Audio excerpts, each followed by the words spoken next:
Hi, I'm Maya and today we're going to be learning about expanding single brackets. We have 4e, open brackets, e add 2.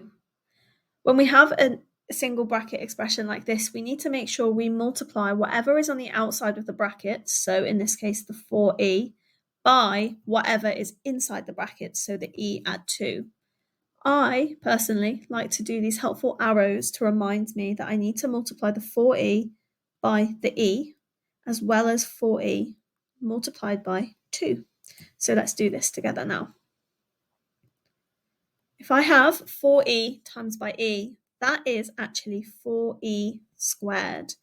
Now, some people often think this is just 4e, but we need to remember that e times by e is e squared. It isn't just e. And then we would do 4e, add 2, which we have 8e, like this. And that is it. That's how you simplify single bracket expressions.